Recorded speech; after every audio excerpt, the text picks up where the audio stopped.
தூரம் நின்றாய், நீதம் என் பாதை முன்னே இனிதானே சென்றாய், உன்னோடு நான் வாழுவேன். ஒருபோதும் உன்னை பிரியா நிலையான உறவொன்று வேண்டும். என் உடல் கூட எரிந்தாலும் உன் நாமம் நான் சொல்ல வேண்டும்.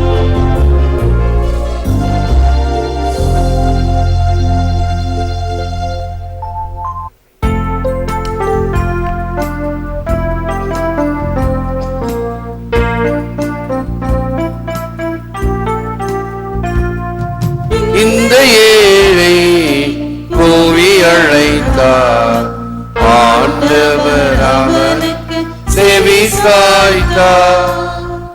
ஆண்டவரை நான் எக்காலமும் போற்றுவேன், அவரது புகழ் எப்பொழுதும் என் நாவில் ஒலிக்கும். என்னுடன் ஆண்டவரை பெருமைப்படுத்துங்கள், அவரது பெயரை ஒருமிக்க மேன்மைப்படுத்துவோம். துணை வேண்டி நான் ஆண்டவரை மன்றாடினேன், அவர் எனக்கு மறுமொழி பகிர்ந்தார். எல்லா வகையான அச்சத்தினின்றும் அவர் என்னை விடுவித்தார். ஆண்டவருக்கு அஞ்சி வாழ்வோரை அவர் தம் தூதர் சூழ்ந்து நின்று காத்திடுவர்.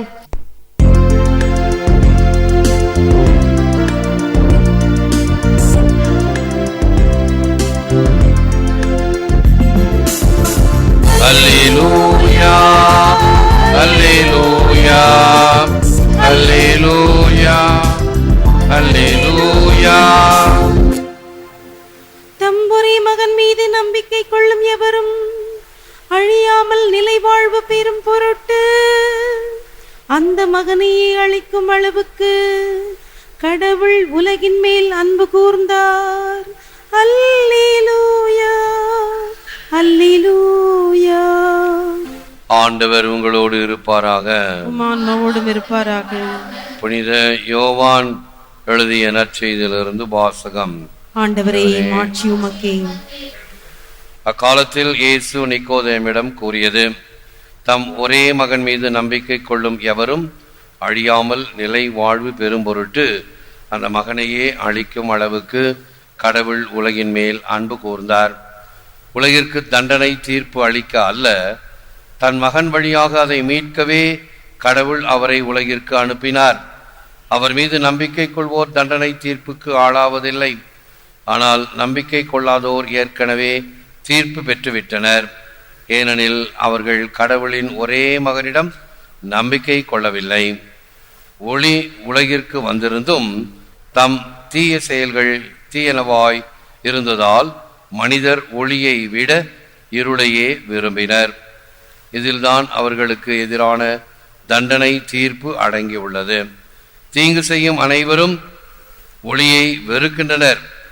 தங்கள் தீய செயல்கள் வெளியாகிவிடும் என அஞ்சி அவர்கள் ஒளியிடம் வருவதில்லை. உண்மைக்கேற்ப வாழ்பவர்கள் ஒளியிடம் வருகிறார்கள். இதனால் அவர்கள் செய்யும் அனைத்தையும் கடவுளோடு இணைந்தே செய்கிறார்கள் என்பது வெளியாகும். கிறிஸ்துவின் நற்செய்தி. உமக்கு புகழ். Those who believe in Jesus are not condemned. இயேசுவின் மீது நம்பிக்கை கொள்வோர் தண்டனை தீர்ப்புக்கு ஆளாவதில்லை. இயேசுவில் அன்பார்ந்த சகோதர சகோதரர்களே, அன்பார்ந்த தொலைக்காட்சி விசுவாசிகளே, the word believe comes from an old word leave, meaning love. There cannot be real belief without love. What you believe is equal to what you love. அன்பில்லாமல் உண்மையான விசுவாசம் இருக்க முடியாது. எதை நம்புகிறோமோ அதை அன்பு செய்கிறோம். ஆகவே இந்த மறைக்கல்வி கற்றுக் கொடுக்கும் பொழுது உத்தம மனஸ்தாபம், அடிமை மனஸ்தாபம். உத்தம மனஸ்தாபம் என்றால் ஆண்டவர் எனக்கு எவ்வளவு நன்மை செய்திருக்கிறார், எவ்வளவு அன்பு செய்து கொண்டிருக்கிறார், அவருக்கு எதிராக நான் இப்படி குற்றங்கள் பாவங்கள் செய்தேனே என்று மனம் வருந்துவது உத்தம மனஸ்தாபம். அடிமை மனஸ்தாபம் என்றால் ஐயோ நான் நல்லா இல்லைனா, நான் நல்லது செய்யலைன்னா கடவுள் என் கண்ணை குத்துவார், பொய் சொன்னா என் கண்ணை குத்துவார், என்னை தண்டிப்பார் என்று பயந்து கொண்டிருந்தால், அந்த பயத்தின் அடிப்படையில் நான் இறைவனை அன்பு செய்கிறேன் அல்லது விசுவசிக்கிறேன் என்று சொன்னால் அது அடிமை மனஸ்தாபம். அது அப்படியே நம்முடைய வாழ்க்கை பாடத்துக்கு வருவோம்.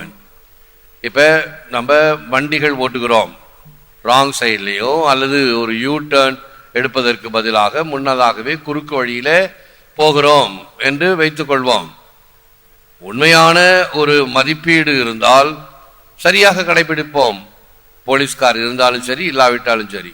அதே போலீஸ்கார் இருந்தார்னா அப்போ ஒன்றும் சொல்லாம நம்ம அந்த விதிமுறைகளை கடைபிடிப்போம். போலீஸ்காரருக்கு பயந்து நீ விதிமுறை கடைபிடித்தால் அது அடிமை மனசாகும். உண்மையாகவே நீ விதிமுறைகளை கடைபிடித்தால் அது உத்தம மனசாகும். ஆகவே இவைகளின் அடிப்படையில் தான் நம் ஆன்மீகம் அமைந்திருக்கிறது. உண்மையான அன்பு இல்லாமல் விசுவாசம் இருக்க முடியாது. அந்த உண்மையான அன்பு இறைவனுக்காக, இறைவனுடைய நன்மைத்தனத்திற்காக, அந்த நன்மைத்தனத்தின் வழியாக என்றும் உள்ளது அவருடைய பேரன்பு என்றெல்லாம் பதிலுரை பாடலில் பாடுகிறோமே, அது வெறும் பாடலாக வார்த்தைகளாக இல்லாமல் என்றும் உள்ளது அவரது பேரன்பு, அதற்கு நான் என்றும் கட்டுப்பட்டவனாக இருப்பேன் என்றால் அது உண்மையான அன்பு. In the evening of life you will be examined in love. John of the Cross. வாழ்வின் கடைசி நேரத்தில் அன்பால் பரிசோதிக்கப்படுவோம். என்ன அர்த்தம்? போய் மோட்சத்தின் விளிம்பில் நிற்கும் பொழுது தனித்தீர்வை, அப்பொழுது எதனால் பரிசோதிக்கப்படுவோமா? என்ன கேள்வி கேட்கப்படும்? கோயிலுக்கு போனாயா, ஜெபமாலை சொன்னாயா, சிலுவைப்பாதை பண்ணாயா, நன்மை வாங்கினாயா? இதெல்லாம் கேட்கவே படாது. மாறாக என்ன கேட்கப்படுமா? பசித்த வயிறுக்கு உணவு கொடுத்தாயா, தவித்த வாய்க்கு தண்ணீர் கொடுத்தாயா, ஆடை இல்லாமல் இருப்பவனுக்கு ஆடை கொடுத்தாயா என்று இயேசு சொன்னார் அல்லவா? சின்னம் சிறிய சகோதரன் ஒருவருக்கு செய்ததெல்லாம் எனக்கே செய்தாய். அதுதான் கேள்வி கேட்கப்படும், அதுதான் டெஸ்ட். ஆகவே பலவிதமான சாகச காரியங்கள் அல்ல. ஒரு பெரிய பங்கு தந்தை, அவர் நிறைய காரியங்கள் செய்தார். பள்ளிக்கூடங்கள் கட்டினார், ஆஸ்பத்திரி கட்டினார், கோவில் கட்டினார், எல்லாம் கட்டினார், நிறைய காரியங்கள் செய்தார். உண்மைதான். இறந்த பிறகு மோட்சத்துக்கு போனார். மோட்சத்தில் ராயப்பர் கேட்கிறார், நீங்க யார்? என்ன பார்த்து ராயப்பா யாருன்னு கேட்குறீங்க? நான் எவ்வளோ பெரிய ஆளு, எவ்வளோ பெரிய கோயிலெலாம் கட்டியிருக்கிறேன். பாதர்ஸ் லிஸ்ட்டை பார்த்தாரு, ஒன்றும் காணோம், உங்க பேர் இதில் இல்லையே. என் பேர் இல்லையா? ஆச்சரியமா இருக்குதே. என்ன ஒன்ன பாருங்க ராயப்பர் நல்லா தேடி பார்க்குறார். இல்லை ஆமாம், நீங்கள் ஏதோ சொன்னீங்க கோயிலெல்லாம் கட்டினேன்னு சொன்னீங்கல்ல. ஆமாம், எல்லா இடத்துலையும் நான் கோயில் கட்டியிருக்கிறேன். நான் போன பங்குலெல்லாம் ஆஸ்பத்திரி வேற கட்டியிருக்கிறேன், பள்ளிக்கூடங்கள் கட்டியிருக்கிறேன். அப்படியா? இருங்க, கொஞ்சம் இருங்க பார்க்குறேன்னு சொல்லி இன்னொரு தலைப்பில் போய் பார்க்குறார். அந்த தலைப்பில் அவருடைய பேர் இருக்குது. அது என்னது? Real estate. ரியல் எஸ்டேட் செய்கிறவங்க பேரில் பங்கு தந்தை பேர் இருக்குது. பங்கு தந்தை செய்கிற வேலை என்ன? ரியல் எஸ்டேட் கிடையாது. மாறாக அருட்சாதனங்களை வழங்குவது, மக்களை கடவுளிடம் இட்டு வருவது, கடவுளை மக்களுக்கு கொடுப்பது, இதுதான் ஒரு குருவினுடைய அருட்சாதன பணியினுடைய அருட்பணியாளருடைய வேலை. அது ஆண்டவருக்கு உகந்த வேலை.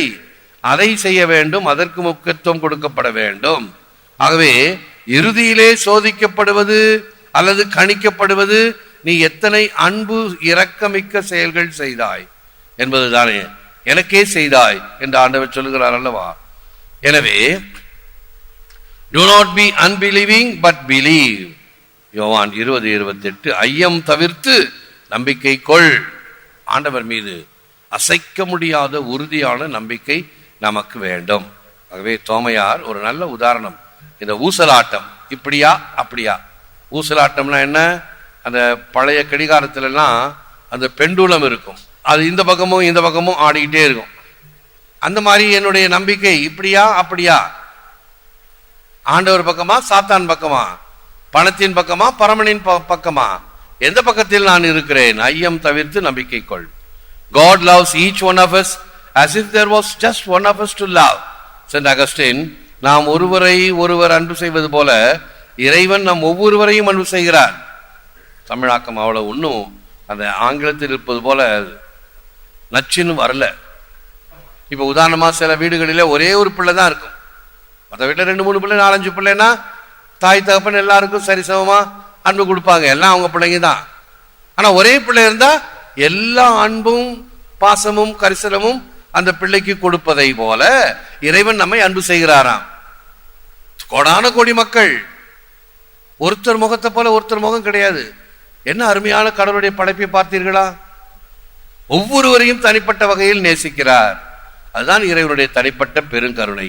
எல்லா மனிதரும் மீட்பு பெறவும் உண்மையை அறிந்துணரவும் வேண்டும் என அவர் விரும்புகிறார். 1 தீமோத்தேயு 2:4. எல்லாரும் மீட்பு பெற வேண்டும். ஆகவே மீட்பு என்பது தனியாக பிடித்து வைத்திருக்கக்கூடிய ஒன்று அல்ல, எல்லாருக்கும். ஆகவேதான் அந்த தவக்காலத்தில் வலியுறுத்தி கூறுகிறோம், இந்த பிரிந்திருப்பவர்கள், அருட்சாதங்களை பெறாமல் இருப்பவர்கள், வாருங்கள், இந்த நல்ல வாய்ப்பை பயன்படுத்தி கொள்ளுங்கள். வரமாட்டாங்க, கேட்க மாட்டாங்க, செய்ய மாட்டாங்க. பிறகு கடைசியில ரெக்கமெண்டேஷனோட வருவாங்க.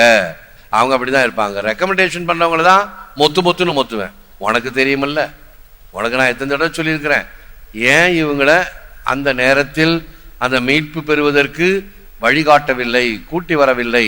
அந்த நேரத்தில் நீ என்ன செய்தாய்? மீட்பு பெற எல்லோரும் உண்மையை அறிந்துணர வேண்டும் என்று இறைவன் விரும்புகிறார். அந்த இரக்கத்தின் காலத்தில் இரக்கத்தை பெற்றுக்கொள்ள முனைந்து வா.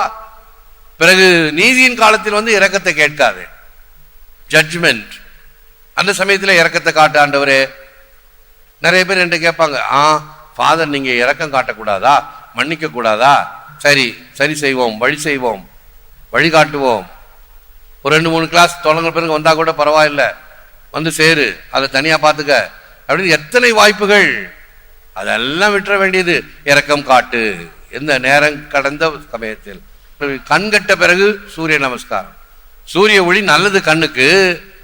இந்த காலையில அந்த இளம் காலை சூரியனை பார்த்து சில எக்ஸசைஸ் எல்லாம் செய்யணும். செஞ்சா கண் பார்வை நன்றாக இருக்கும். அதெல்லாம் விட்டுற வேண்டியது. எல்லாம் போன பிறகு, கண்கட்ட பிறகு என்ன பண்ணாலும் ஒண்ணு நடக்காது. நல்லா இருக்கும் போதே செய்ய வேண்டும். ஆன்மீகத்திலும் அப்படித்தான். எல்லாம் முடிந்த பிறகு இரக்கத்தை காட்டு, கிடைக்காது. அன்பு எனும் பிடியில் அகப்படும் மலையே, அன்பு எனும் குடில் புகு அரசே, அன்பு எனும் வலைக்குள் படு பரம்பொருளே, அன்பு எனும் கரத்தமர் அமுதே, அன்பு எனும் கடத்துள் அடங்கிடும் கடலே, அன்பு எனும் உயிர் ஒளிர் அறிவே, அன்பு எனும் அணுவுள் அமைந்த பேரொளியே, அன்பு உருவாம் ஆண்டவரே. திருவருட்பாவிலிருந்து இந்த வார்த்தைகள். அன்புக்கு கட்டுப்பட்டவர் இறைவன். அன்பு செய்தால் அத்தனையும் தருவன்றவர் இறைவன். எல்லா வேதத்திலும் அப்படித்தான் இருக்கிறது. அந்த அன்பு என்பது கடவுள். ஆகவே இந்த அன்பை முழுமையாக கொடுத்தல் என்பது இறைவனுடைய தனிப்பெரும் கருணை. ஆகவே எல்லாவற்றுக்கும் அவர் கட்டுப்பட்டு வருகிறார். எல்லை இவைகளுக்குள் அவர் கட்டுப்படாதவர். இந்த 6 லட்சணங்கள் நமக்கு தெரியும். தாமஸ் அக்வினாஸ் அருமையாக கொடுத்த இந்த ரத்தின சுருக்கம். சர்வேஸ்வரன் தாமா இருக்கிறார், தோக்க முடிவுலாம் இருக்கிறார். இந்த 6 லட்சணங்களும் இறைவனுக்கு புகும். ஆனால் அதையும் கடந்து இந்த அன்புக்கு அவர் கட்டுப்படுகிறார். எனவே ஆண்டவரை பார்த்து ஜெபிப்போம், முழந்தாள் இருப்போம். Lord Jesus Christ, your love is better than life itself. May your love consume and transform my life, that I may desire you above all else. Help me to love what you love, to desire what you desire, and to reject what you reject. அன்பு இயேசுவே, உயிரினும் மேலானது உன் அன்பு. உம் அன்பு என் வாழ்வை எரித்து மாற்றி அமைப்பதாக. அனைத்திற்கும் மேலாக உம்மையே ஆசிப்பேனாக. நீர் அன்பு செய்வதையே நானும் அன்பு செய்யவும், நீர் விரும்புவதையே நானும் விரும்பவும், நீர் வெறுப்பதை நானும் வெறுக்கவும் அருளும். ஏற்று வரமருளும் இறைவா, காக்கும் கரங்களினால். ஆமென். ஆமென்.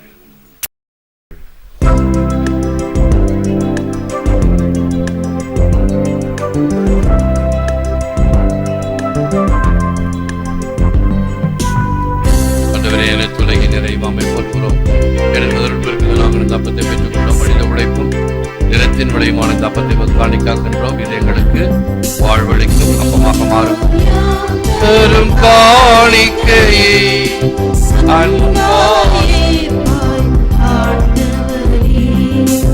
அடியோர் யாம் தரும் காணிக்கையை அன்பாய் ஏற்பாய் ஆண்டவரே. இறைவன் வாழ்த்து பெறுவாராக. ஆண்டவரே, பாவியனை இளைஞர் புனிதப்படுத்தியவர்களும்